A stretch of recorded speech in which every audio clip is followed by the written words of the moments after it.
할렐루야. 오늘 함께 읽으실 말씀은 사도행전 7장 17절부터 36절까지의 말씀입니다. 사도행전 7장 17절부터 36절까지의 말씀을 우리 함께 합독하도록 하겠습니다. 하나님이 아브라함에게 약속하신 때가 가까우매 이스라엘 백성이 애굽에서 번성하여 많아졌더니 요셉을 알지 못하는 새 임금이 애굽 왕 위에 오르매 그가 우리 족속에게 교활한 방법을 써서 조상들을 괴롭게 하여 그 어린아이들을 내버려 살지 못하게 하려 할세. 그때 모세가 낳는데 하나님 보시기에 아름다운지라 그의 아버지의 집에서 석 달 동안 길리더니 버려진 후에 바로의 딸이 그를 데려다가 자기 아들로 기르매 모세가 애굽 사람의 모든 지혜를 배워 그의 말과 하는 일들이 능하더라. 나이가 40이 되매 그 형제 이스라엘 자손을 돌볼 생각이 나더니 한 사람이 원통한 일 당함을 보고 보호하여 압제받는 자를 위하여 원수를 갚아 애굽 사람을 쳐 죽이니라. 그는 그의 형제들이 하나님께서 자기의 손을 통하여 구원해 주시는 것을 깨달으리라고 생각하였으나 그들이 깨닫지 못하였더라. 이튿날 이스라엘 사람끼리 싸울 때에 모세가 와서 화해시키려 하여 이르되 너희는 형제인데 어찌 서로 해치느냐 하니 그 동물을 해치는 사람이 모세를 밀어뜨려 이르되 누가 너를 관리와 재판장으로 우리 위에 세웠느냐? 네가 어제는 애굽 사람을 죽인 것 같이 또 나를 죽이려느냐 하니 모세가 이 말 때문에 도주하여 미디안 땅에서 나그네 되어 거기서 아들 둘을 낳으니라. 40년이 참에 천사가 시내산 광야 가시나무 떨기 불꽃 가운데서 그에게 보이거늘 모세가 그 광경을 보고 놀랍게 여겨 알아보려고 가까이 가니 주의 소리가 있어 나는 내 조상의 하나님 즉 아브라함과 이삭과 야곱의 하나님이라 하신대 모세가 무서워 감히 바라보지 못하더라. 주께서 이르시되 내 발에 신을 벗으라. 내가 서 있는 곳은 거룩한 땅이니라. 내 백성이 애굽에서 괴로움 받음을 내가 확실히 보고 그 탄식하는 소리를 듣고 그들을 구원하려고 내려왔노니 이제 내가 너를 애굽으로 보내리라 하시니라. 그들의 말이 누가 너를 관리와 재판장으로 세웠느냐 하며 거절하던 그 모세를 하나님은 가시나무 떨기 가운데서 보이던 천사의 손으로 관리와 속량하는 자로서 보내셨으니 이 사람이 백성을 인도하여 나오게 하고 애굽과 홍해와 광야에서 40년간 기사와 표적을 행하였느니라. 아멘. 할렐루야. 오늘은 사도행전 7장 17절부터 36절까지 말씀을 우리가 함께 읽었습니다. 17절부터 보게 되면 하나님께서 아브라함에게 약속한 때가 가까우매라고 기록하고 있습니다. 이는 하나님의 때다라고 이야기합니다. 우리에게도 하나님이 약속하신 그 때가 있는 줄 믿습니다. 우리는 우리의 고집대로 하나님 앞에 이때까지 들어주셔야 합니다라고 이야기하지만 하나님은 하나님의 때가 정확하게 있으시다라는 것을 우리가 기억해야 할 줄 믿습니다. 그래서 지혜로운 기도는 하나님 이것을 이때까지 이루어 주셔야 합니다라는 기도, 그때가 이루어지지 않으면 우리 마음 가운데 상심이 있겠죠. 지혜로운 기도는 하나님의 때를 제가 기다립니다. 하나님의 때에 이것이 이루어질 줄 믿습니다 라고 기도하는 것이 지혜로운 기도인 줄 믿습니다. 또 어제 요셉의 이야기로 맞춰졌는데 이미 시간이 많이 지났습니다. 그리고 요셉을 알지 못하는 새 임금이 애굽 왕 위에 오르매라고 기록하고 있습니다. 그 임금은 또 이스라엘 백성들을 탄압하고 압제하는 것을 우리가 보게 되는 것이죠. 그리고 이스라엘 백성들이 많아지게 됐어요. 그리고 애굽 백성보다 이스라엘 백성들이 더 많아지게 되자 왕이 히브리 산파들에게 명령을 하는 것이죠. 히브리 여인이 임신하여 출산할 때가 되면 너희는 가서 그 아들을 낳거든 다 죽이라 라고 이야기를 합니다. 그러나 히브리 산파들은 하나님을 두려워하는 사람들이었어요. 그래서 왕의 말을 두려워하는 것이 아니라 하나님의 말씀을 두려워하여 그 산파들이 히브리 여인들이 출산하는 것, 아들들을 출산하는 것을 이렇게 두게 되는 것이죠. 그래서 왜 그렇게 두었느냐라고 이야기하자 히브리 여인들이 건강하여서 우리가 가기 전에 그 자녀를 이미 출산합니다라고 이렇게 이야기합니다. 그렇게 여전히 이스라엘 백성이 많아지게 되자 바로는 모든 백성에게 명하여 아들이 태어나면 나일강에 갖다 버리라, 그리고 딸이면 살려두라라고 이야기하는 것을 보게 됩니다. 그때 모세가 태어나게 되는 것이죠. 그리고 모세는 그 아버지 손에서 3개월 동안 길러지다가 자녀가 점점 크게 되니까 이제 더 이상 감추어서 키울 수가 없게 된 상황이 됐죠. 그래서 나일강에 갈대 상자에다 넣어서 나일강에 흘려보냅니다. 근데 그것을 또 애굽의 공주가 발견하게 되고 또 이 모세는 애굽의 왕자로서 40년 동안 삶을 살아가는 것을 보게 됩니다. 이 모든 교육과 또 많은 학식들을 배우게 되는 것을 우리가 보게 되는 것이죠. 그런데 이제 모세가 나이가 40이 돼서 이제 자기 삶을 돌아보게 되는 것이죠. 나의 근원은 이스라엘이고 이스라엘 백성들을 내가 구원해야겠다라고 그렇게 생각을 하게 되는 것입니다. 그때 이제 그 이스라엘 백성들을 핍박하는 애굽인을 보게 되는 것이죠. 그래서 그 애굽인을 몰래 죽여다가 모래에 파묻어 버립니다. 완전 범죄라고 생각했는데 그 다음 날 이제 이스라엘 백성들끼리 싸우는 모습을 보게 되죠. 그래서 그 싸움을 말리는 과정 가운데 그 중에 이스라엘 백성 한 사람이 모세에게 이렇게 이야기하는 것이죠. 너가 이제 우리의 어떤 판결자가 되려고 하느냐라고 이야기를 합니다. 그리고 어제 네가 애굽 사람을 죽인 것처럼 나를 죽이려고 하느냐라고 이야기하게 됩니다. 자기 스스로는 완전하게 자기가 범죄를 저질렀다, 그 사람을 죽였다, 그리고 다 처리했다라고 생각을 했지만 이 사람이 알고 있는 것을 듣게 되는 것이죠. 그래서 그렇다면 많은 사람들이 알겠구나. 그러면 나는 어쩌면 처벌을 받을 수도 있겠다라는 그런 두려움이 마음 가운데 생겼던 것 같습니다. 그리고 광야로 도망가는 모세의 모습을 보게 되는 것입니다. 스데반이 공회에서 모세에 대하여 이야기하는 것은 모세는 이스라엘 백성들이 가장 존경하는 인물로 하나님을 대표하는, 또 율법을 대표하는 그런 인물이었습니다.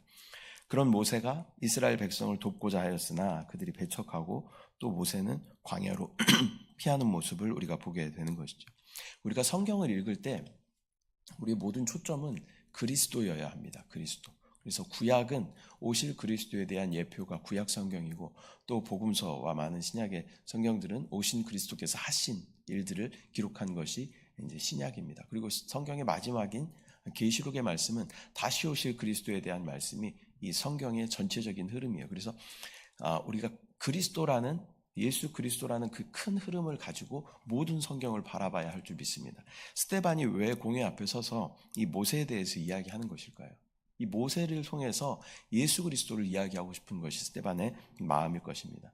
이 모세는 이스라엘의 지도자였지만 이 모세의 삶을 보면 예수님과의 삶과 많이 겹쳐져 있는 것을 우리가 보게 되는 것이죠.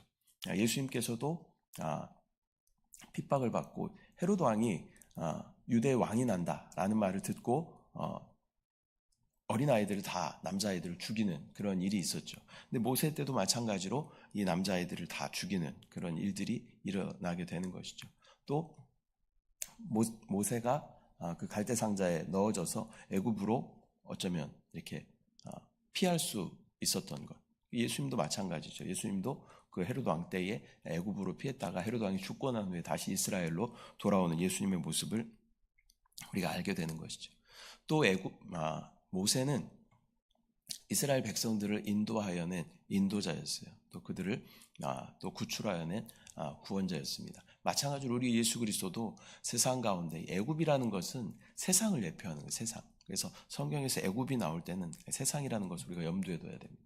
이 세상 가운데 핍박받고 어려움 당하고 있던 우리를 구원하여 내셔서 하나님 나라로 들어갈 수 있도록 인도하여 주신 분이 바로 우리 예수 그리스도이신 줄 믿습니다.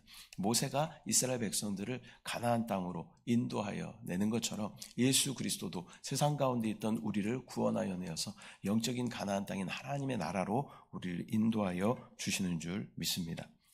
그리고 30절부터는 모세가 시내산 가시 떨기 나무에서 하나님을 만나는 사건을 기록하고 있습니다. 우리도 하나님을 만난 인격적인 사건들이 있는 줄 믿습니다. 하나님을 대면하여 만난, 하나님의 음성을 들었던 그런 사건들이 있는 줄 믿습니다. 하나님 뭐라고 말씀하시냐면 그곳은 거룩한 곳이니 땅이니 내 신을 벗으라 라고 말씀하십니다. 우리도 세상의 때와 흙과 먼지가 묻어있는 그 세상의 신을 벗고 주님 앞에 서야 할 줄 믿습니다. 그리고 34절 말씀에 내 백성이 애굽에서 신음하는 것을 내가 다 안다 라고 말씀하시면서 모세를 통하여 그 백성을 구원하시는 것을 우리가 보게 됩니다. 마찬가지로 세상 가운데 신음하고 있었던 그 애굽에 종살이하고 있었던, 세상에 종살이하고 있었던 우리를 하나님께서는 구원하여 내셔서 또 영원한 사망과 불못에서 우리를 건져내시고 새 하늘과 새 땅과 새 예루살렘 성을 우리 가운데 약속하여 주시고 축복의 땅으로 우리 가운데 허락하여 주시는 줄 믿습니다. 이 마지막으로 애굽을 나온 이스라엘 백성들이 광야의 시간을 통과하는 것을 우리가 볼 수 있습니다. 우리도 마찬가지로 광야의 시간들이 있습니다. 그러나 이 광야의 시간을 통해서 우리는 만나이신 그리스도를 벗고 생수이신 그리스도를 마시는 그런 시간이 되는 줄 믿습니다. 우리가 먹고 마시는 것은 우리의 성분이 돼요. 그래서 우리가 비타민이 부족하다. 그러면 우리가 비타민을 많이 먹지 못했기 때문에 우리 몸 가운데 비타민이 부족한 거잖아요. 비타민을 많이 먹으면 비타민이 우리 몸 가운데 성분이 되는 것처럼 우리가 먹고 마시는 것은 우리의 성분이 된다는 것이에요. 근데 이스라엘 백성들이 광야 40년 동안 계속 먹었던 게 뭐예요? 만나와 반석에서 터져나온 생수를 계속 마셨다는 거예요. 매출하기는요, 이스라엘 백성들이 아주 이렇게 막 우는 소리 하니까 하나님께서 동풍을 일으키셔서 한번 이렇게 보내주신 거고요. 하나님의 원래 의도는 만나와 반석에서 나오는 생수를 먹게 하시는 것이 하나님의 의도였다는 거예요. 근데 이 두 가지는 무엇을 예표하냐면 만나는 말씀이신 그리스도를 예표하고 또 생수는 우리의 영원한 갈증을 해소하여 주시는 생수이신 예수 그리스도를 예표하는 줄 믿습니다. 그렇기 때문에 우리가 먹고 마시는 것은 우리가 되는 거예요. 이스라엘 백성들이 40년 동안 계속 말씀이신 그리스도를 먹고 생수이신 그리스도를 먹고 그러므로 그들의 성분이 예수 그리스도의 성분으로 변화된 줄 믿습니다. 우리도 광야의 시간을 지날 때가 있어요. 많은 어려움의 고난의 고통의 시간들을 지날 때가 있어요. 그때 우리가 누굴 불러요? 주를 부르죠. 주여 하고 부르죠. 내가 답답한 마음으로 주여 주여 하고 부를 때마다 우리가 주님을 부를 때마다 우리는 주님을 먹고 마시는 것인 줄 믿습니다. 그렇기 때문에 우리 안에 예수 그리스도라는 성분으로 계속 채워져서 우리는 성령으로 충만한 우리의 삶이 되게 되는 줄 믿습니다. 그 결과 하나님은 이미 예비해 두셨어요. 가나안 땅을 예비해 두셨어요. 직선 거리로 가면 한 일주일, 열흘이면 갈 수 있는 거리죠. 근데 하나님께서 광야에 40년 동안 계속 이렇게 이스라엘 백성들을 계속 이렇게 돌리시죠. 왜 그러실까? 예수 그리스도의 성분으로 채워지는 시간이 필요했기 때문입니다. 우리도 마찬가지예요. 우리도 계속 고난 가운데 환난 가운데 있을지라도 우리가 그런 시간들을 통하여 예수 그리스도로 채워지는 그런 그 시간들이 축복의 시간들이 될 줄 믿습니다. 오늘은 사도행전 7장 17절부터 36절까지 말씀을 함께 나누었습니다. 하나님의 때가 있다라는 것을 말씀드렸고 또 모세는 인류를 구원하실 예수 그리스도를 예표한다라는 말씀을 드렸습니다. 또 출애굽 후에 우리에게도 예수 그리스도의 성분으로 채워지는 그런 광야의 시간이 필요하다라는 말씀을 드렸습니다. 또 오늘 하루 살아가면서 지금이 어쩌면 우리에게 광야의 시간일 수 있죠. 그때 우리는 무엇을 해야 합니까? 예수 그리스도의 이름을 불러야 할 줄 믿습니다. 주의 이름을 부르고 오 주 예수여 주님을 내가 성령으로 마십니다. 주님을 내가 말씀으로 먹습니다. 계속 우리가 주님을 부를 때마다 우리는 예수 그리스도의 성분으로 채워져 그리스도의 놀라운 축복의 땅에 이르게 될 줄 믿습니다. 기도하겠습니다. 사랑의 주님, 은혜와 사랑을 감사드립니다. 또 사도행전 말씀을 계속 묵상하며 또 그리스도를 우리가 먹고 마시고 호흡하는 우리의 삶이 될 수 있도록 주여 은혜를 부어 주시옵소서. 아버지, 또한 하나님의 때가 있음을 믿음으로 바라보고 나의 때를 하나님 앞에 관철시키는 것이 아니라 하나님의 때를 구하며 지혜로운 기도로 주님 앞에 나아갈 수 있도록 주여 은혜를 부어 주시옵소서. 아버지, 또한 모세를 이스라엘 백성들 가운데 세우셔서 애굽에 종살이하고 있었던 그들을 구원하여 내셨던 것처럼 우리 가운데 높이 달리신 놋뱀이신 예수 그리스도를 우리 가운데 보내주심으로 말미암아 그를 본 모든 사람들은 구원을 얻게 되고 또 세상 가운데 애굽과 같은 그런 세상 가운데서 우리를 건져내시고 영원한 하나님의 나라 가나안 땅으로 우리를 이끌어 가심을 믿음으로 바라볼 수 있도록 주여 은혜를 더하여 주시옵소서. 오늘 하루도 우리 가운데 역사하실 주님을 기대합니다. 주의 이름을 부르는 모든 자들에게 부요하시며 구원을 주실 주님을 찬양합니다. 주님을 신뢰합니다. 주님을 사랑합니다. 감사드리고 예수님의 이름으로 기도드립니다. 아멘. 하늘에 계신 우리 아버지여, 이름이 거룩히 여김을 받으시오며 나라가 임하시오며 뜻이 하늘에서 이루어진 것 같이 땅에서도 이루어지이다. 오늘 우리에게 일용할 양식을 주시옵고 우리가 우리에게 죄 지은 자를 사하여 준 것 같이 우리 죄를 사하여 주시옵고 우리를 시험에 들게 하지 마시옵고 다만 악에서 구하시옵소서. 나라와 권세와 영광이 아버지께 영원히 쌓옵나이다. 아멘.